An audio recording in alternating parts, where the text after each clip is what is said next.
KG and Ringy Quick Hitter. Camp Freedom. What a week. It was our first time attending the Camp Freedom event, which is something we wanted to do for a long time. It was great to be a small part of the process to help get our vets back on their feet. Greg, Mark, and Gary, among others, spearheaded the FH7 project, and it was truly a blast. For a lot of folks making the pilgrimage to Florida, the perfect weather was a welcome change from ice storms, interstate pileups, and the like. What's up, guys?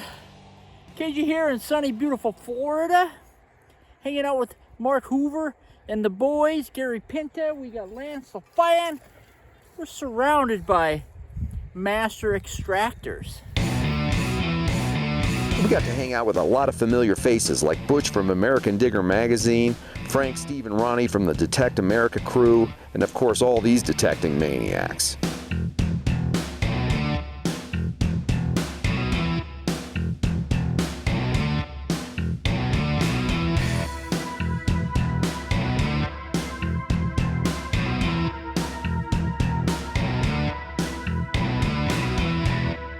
During the days leading up to the actual FH7 weekend, we hit Daytona Beach and made a couple of stops on the road, including Calico, Paul's Coins, and Spanish Main Antiques.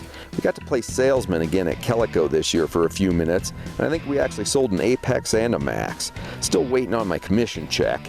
Any day now, I'm thinking. Had a great time with our favorite coin expert, too. We entered the Best Boy Band contest and narrowly beat out this experienced group. Paul also gives me free cash money whenever I roll into town, so that's always a plus in my book. Next stop was in St. Augustine at Spanish Main Antiques. First time meeting Mark and Dave, and we had a great time talking about shipwrecks and treasure. All along the route, in spite of the usual warnings, phones were borrowed without owner knowledge, and loads of inappropriate and useless pics appeared everywhere. Most of them had been censored, deleted, or stored on the cloud for future blackmailing schemes, but you get the idea. And of course the usual shenanigans were to take place, much of it concocted during this meeting of geniuses.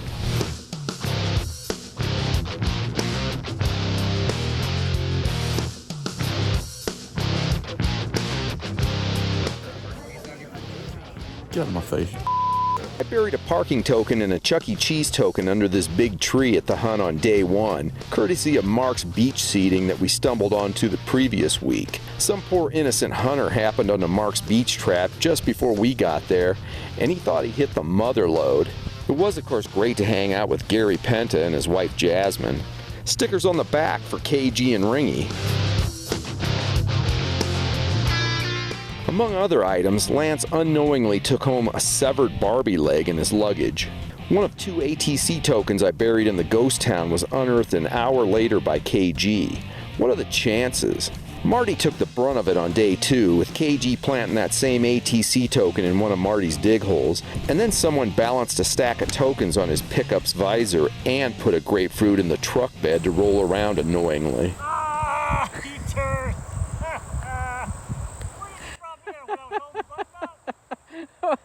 When you were distracted, I dropped it in your hole. That's hilarious, man. Not sure why anyone hangs around with us at all, to tell you the truth.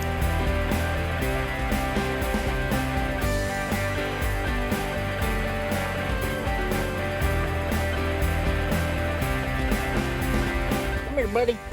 We're gonna let you go. We're gonna let you go. Catch and release. Eat.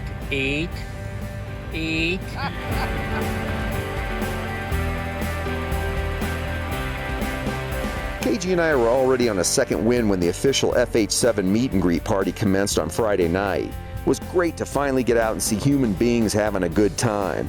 Both parties on Friday and Saturday night were fantastic. Great Italian food, a beer or two, and a lot of laughs.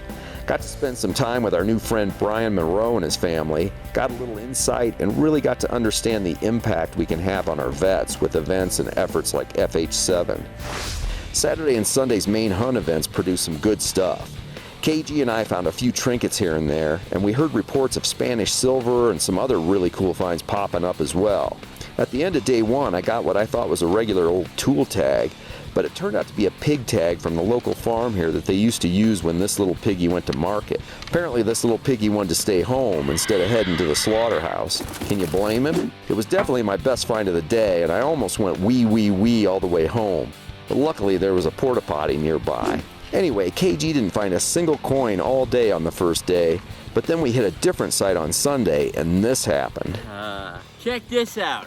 We're over here in sunny, beautiful Florida. Nice, bombing hot day. And I just plucked an Indian head penny out of the ground. Very cool. I haven't found a coin all day yesterday, no coins. You know, a couple little trinkets. The very first coin I plucked, 1885. 1885. 1885. Yeah. So I followed Mark over here. Yeah. Good work, Mark. Thanks for taking us here. I'm just lethargic. Really lethargic. I said I'm gonna have to find something to keep me going. Yeah. First hole of this. What you got, Mark? I got nothing. I'm gonna film you filming him. I got a perfect quarter hit, and I thought, oh, it's gonna be a seated quarter or something. It wasn't, but this is still pretty cool. Look at this thing. See these? It's some kind of, it's not a harmonica, but it's some kind of musical instrument. I don't know what kind. We're gonna have to do that one over. Yeah, but it's pretty cool. Musical instrument from the 1800s in the pock. That's our buddy Mark Hoover. He's ultra famous in these parts, ain't he? Mark is. He's a super guy too. You can always count on Mark. Just give him a call. Anytime you're in trouble, he'll come bail you out. Yeah, he's got a lot of money, so he can get you out of really deep problems. KG dug this section of a case with the word Richter on it, which refers to a type of tuning they used on some harmonicas even back in the 1800s. Probably looked a lot like this one. Definitely old and a cool piece of history, but along with my musical read, it only registers about a 3 on the Richter scale. Get it? Richter scale. Still don't know what kind of instrument that was, but it's definitely old. As soon as I filled in the hole, I stood up and realized my pro pointer was missing. Someone, gee, I wonder who, had thrown it 10 feet away and covered it in fake doubloons and pieces of 8. Nice. As a group, we managed to pull a lot of interesting finds out of the ground by the end of the day. Gary dug this really cool keyhole thingy and this star collar pin. Marty got a nice button. Sergeant Whitey dug some ornateness with his AT Max after chasing away this slithery little guy. Sergeant Whitey out here tearing it up with the AT Max. What is that? Part of a stove, maybe? I kind of cheated at the old ghost town site and stayed back in the parking lot for a while, digging a fistful of clad coins, a broken earring, and then this little beauty. It was practically on the road. It's missing the stone, but it still counts. I'll take a silver ring any day of the week. I also found a cool little mini spoon pendant. So weird. A couple of suggestions as to its purpose have rolled in. Maybe for something illicit? Who knows? So Gary's artwork stole the show as usual, with some incredibly detailed miniatures, clocks, and other uniqueness. Love the car.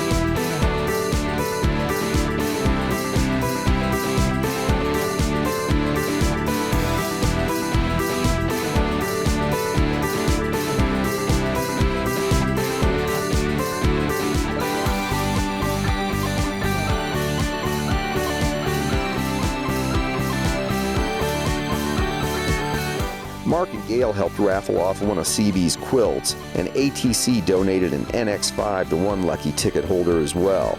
Lots of happy customers with all those prizes. KG had a birthday in February, so Gary made another unique piece of art for the occasion.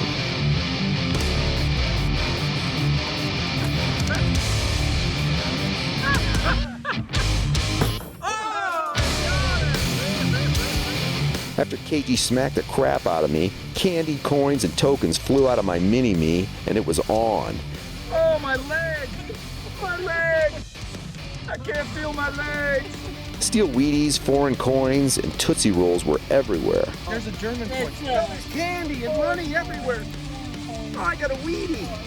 Another Wheatie. Candy.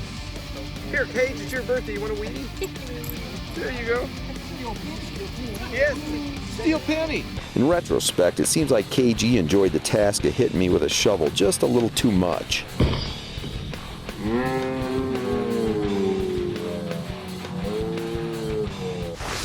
We capped off the trip with a hotly contested fishing tournament. There were trophies and free food at stake, so there was no love lost between Team KG and Team Ringy. We all know KG can catch fish. He's been on magazine covers holding trout and is an expert with a fly rod. So to even the odds a bit, my team got the big ocean-going vessel and a local ringer, Sean, while KG's team got the small boat. Granted, they had a trolling motor and we didn't, so I wasn't sure if that was an advantage or not until they reported taking on water and having to bail a couple of times. Team Ringy started out hot, all three of us catching bass right away, and we stayed ahead until those guys went on a 2-fish run to even things up. KG had a weird, super rare off day, snagging a tin rooftop before the tourney even started, and then he hooked a scary witch left over from Halloween or something. He was truly cursed. In 14 years, I don't think I've ever outfished KG. Maybe once in North Carolina, but that's it. However, it was my lucky day. Right. Yeah. By the end of it, the score was 10-3, and Team Ringy reaped the rewards of a free Burger King meal with large fries and a Coke. All right. That's the winning team right All there. right. Welcome to the Live and Raw Winners Luncheon. Worst Fisherman, KG and Fishing with KG and Ringy, Bear Lake, Florida 2021, and this award goes to... Winner. How many fish did you catch, sir? What was your biggest catch? I caught a witch on a dock. I caught an actual whole dock. And I caught about a 8-ounce bass. Thank you, boys. Thank you, boys. First time everybody in the room's jealous of being the Worst fisherman. Yeah. That's the last time that'll ever happen. Although I only caught one fish, it was bigger than KG's fish of puniness, and with Gary and Sean hauling in 9 more, it was a wrap. The championship trophy was ours. Congratulations, boys. Thanks for pulling me through. But it was no big deal, really. Just another day. I calmly and graciously accepted my trophy and got ready for the trip home. Back at the hotel, I packed up my suitcase, looked out the window, and set the hotel alarm clock. Here's a picture of me naked in the hotel shower. Here I am by the pool the next morning. Here I am at the airport getting something to eat. Got on the airplane and checked my messages before setting my phone to airplane mode. Landed and headed straight to baggage claim. Oh, and here I am packing my luggage into the Jeep and driving home up the mountain dotted with cacti in the setting sun. Like I said, no big deal. Well, with those 8 awesome action-packed days of detecting and adventure under our belts, we've got a bunch of great new memories filed away, and we're already looking forward to the Charles Garrett hunt in April. Hope to see you there. In the meantime, dig some serious juice, everybody. Later, alligators. Ringy out. Quick hitter.